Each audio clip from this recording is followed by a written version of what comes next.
Alright, hell yeah. So tonight we were able to blow up our boat, and what we're taking a look at is this stair step. And so hell yeah, we were able to get this stair step by wedging a chunk of foam in between the inflated floor. Now in this boat there's just a huge cavernous area, and my foot gets caught in there. And so what we're doing is kind of two things at once, is that we're going to put this foam in here and make little places for the water to drain, but definitely fill it in with foam. And so here is where you can see, this is on the side where there's no foam, and the material is right up against the outer tube. And then here's where I actually threw some foam in, and then you have, like this is raised up, and so it should be better draining as well. And what I'm showing here, this is a flat surface now because that's a stair step. And then over here it's sloped down in, so here's a ridge, you know what I mean, so hell yeah. And then so here's a slow motion. So this side is the non-foamed side, and so it's just going to be flush from this outer tube to the floor. It's just flush all the way across, and then way over there it drops down. So now we're going to flip the camera around. Now this is going up from the other side where we do have foam. It seems like it's fairly flush, but no. Like you'll see in a second that this is the stair step, and now it's flush. So now the floor is flush all the way across, as you can see. And so here's the slow motion of that. And hell yeah. And now we're going to talk about where we want, this stair step and where we don't want it. Because my boat has, we're going to get to that in a sec. That's the last thing.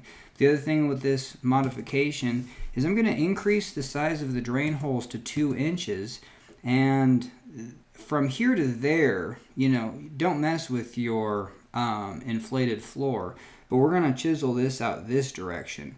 This is double layered through here, and this is where it meets the outer tube anyway. So we have a huge amount of area to chisel this out. And the reason we're doing this is for better drainage, but mainly to actually grip.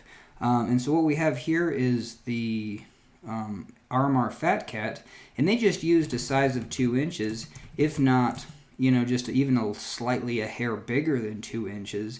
And so if that's the industry standard of what your foot from a liability standpoint isn't going to slide through, because there's a huge risk to slide a neoprene booty through there, and then you're just stuck for good.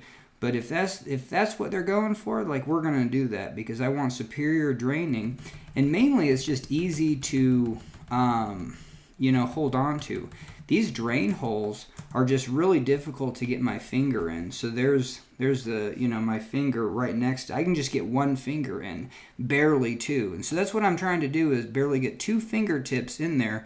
And it's not even class 4 ready, you know what I mean? Consider class 5. So like, just to, when I'm swimming, just to grab one of these drain holes, and even with them being so small, it's playing the lottery whether I can even find them or not, as I'm just diving for this area. So if they were 2 inches, hell yeah. And I wouldn't even mind putting more in, even at 2 inches, we could put a third smaller little drain holes or whatever, but hell yeah. But I think making all these holes 2 inches will just be solid. Okay, so hell yeah. So that's this pattern, 2 inches, and then this is the RMR Fat Cat, and just kind of show you that 2-inch hole. They do 3 drainage holes at the back of the boat. Hopefully your foot's not going to get jammed in. Now here's the last portion that we're going to be tackling is this. This is going to be the most difficult, and it's just the fact that I might have to start gluing things, and gluing, I've done it before, it's just it's tough to get, you feel lightheaded and stuff when you break out the glues. It's really toxic. But anyway, so look at this bump out. My floor is so flat, it hardly has any rocker at all. And so what I need to do is put downward pressure on that and get this bump to be lower than this tube. This causes me havoc. and it causes me a huge amounts of instability. Right, hell yeah, a quick edit to this video is right here I could actually put a strap down. I can actually drill holes through this material. There's all this space, and then put a strap over it. That strap can go up around the perimeter tube and maybe strap to a D-ring, and then getting all of the downward pressure I need to pull that bump down. Booyah. And so here's we're gonna push down on this. You know, once it's inflated, man, it don't want to budge. So my objective is to, on the underside of this, or just the upright side, I'm going to glue D-rings, at least a couple of them, and then I'm going to strap this baby up, you know, into, you know, maybe the perimeter D-rings, but just really try to pull this floor up to get rid of that bump. If I could completely eliminate that bump, I would be, you know, just money. And so, hell yeah, let's take a look at what footage I put out here. We just have a minute and a half of footage, so we're just doing pretty good on timing on this one. But hell yeah. And then so here's one of my videos. I don't know if I'm going to post this one first. I'm going to talk about a triple divide. Is that this is a huge stair step, and even if you had this stair step, hell yeah, in a neutral position, your other part of the boat's probably going to be out of the water, and that's what I want. I want in the neutral position, you know, you barely being able to keep the floor flat, but then just a little shift past the thwart onto the perimeter is going to drop that onto edge. And I'm going to show this position to be that triple divide, where, let's go back to this view right here. What I want also is that when you're sitting in this position, when you slide back, I want that to instantly slide back onto, well, I guess there's two things here. What I was thinking is I still want to slide onto this quadrant, you know, so I really want this bumped out. I want, and you know, to slide over onto this stair step, but then also slide over onto this quadrant. You know, and so this taper right here is real crucial for that, having, you know, just a little bit of bubble right here before it finally tapers down.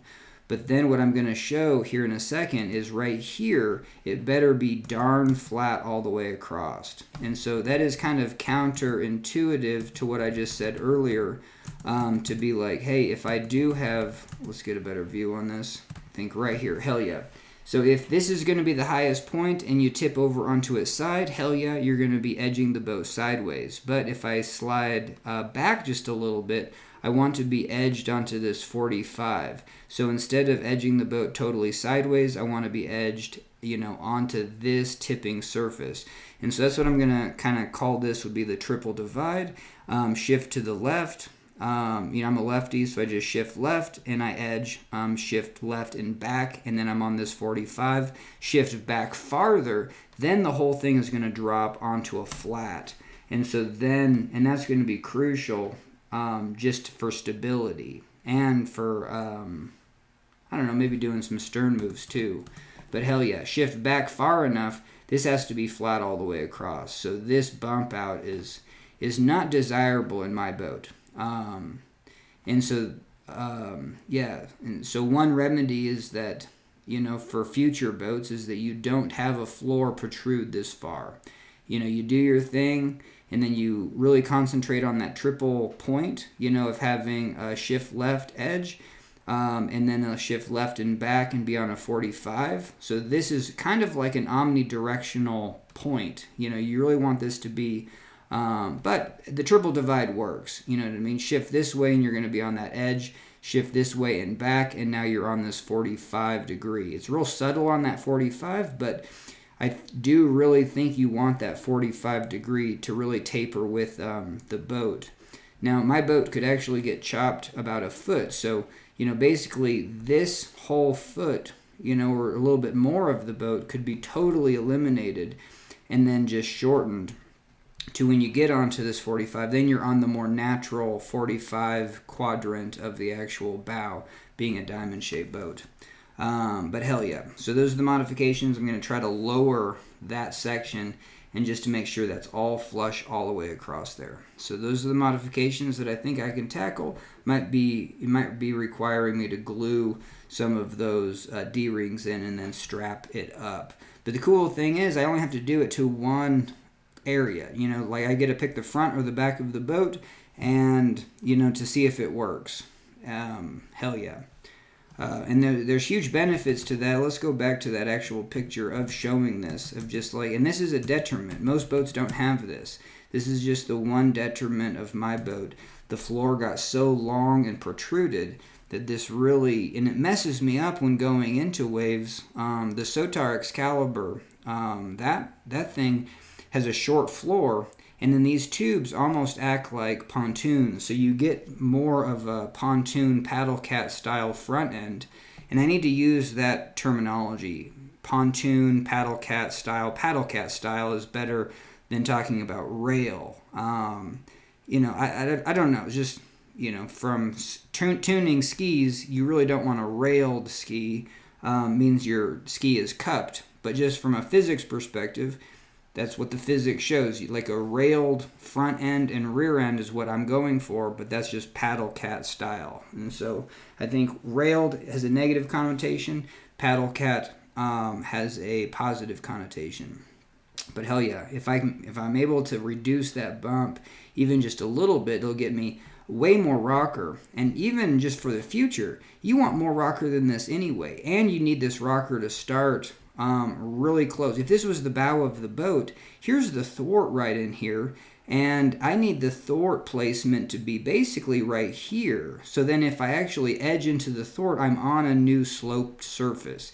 If I put my shin up against the thwart, it's going to be right about here. I'm on a flat surface that don't do anything. So this really shows that the design of a boat can be heavily rockered or increasingly short. Like this is a 10-foot boat, and I'm showing that you can at least cut out a foot in this area right here just to really take advantage of that rocker. So therefore, this 10-foot boat is 10 foot on the money, could easily be an 8-foot boat for that.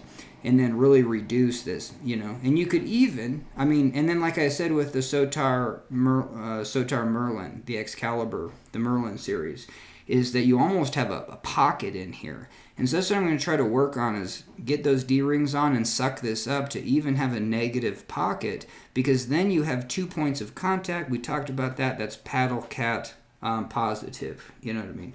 All right, so we are done with this video. Those are the aspects that I wanted to show. And so, hell yeah, maybe you can just watch them all the way through, and we'll see if we have any closing thoughts. So the stair step, pretty sweet. We're going to be talking about that triple divide, shoving this foam in. This foam is from NRS. It's high density. It's fairly inexpensive too.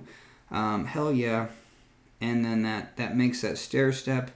We're going to increase the holes to 2 inches, so then I can have something to grab. That would be amazing. And then this shows you the flatness on this side, and then the stair step on this side. So just with a chunk of foam, that's all I did was just shove a chunk of foam in that space. But most boats don't have this. There's only a limited number of boats where you can actually, like your foot actually gets caught between the inflated floor and the outer tubes.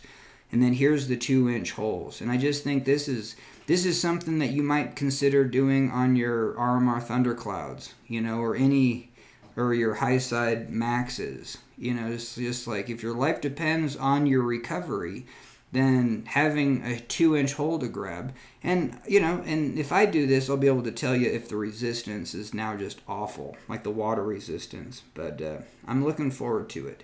And then just that negative cavity here. 2 points of contact, paddle cat, bow, and stern, I think is really important, but still high rocker.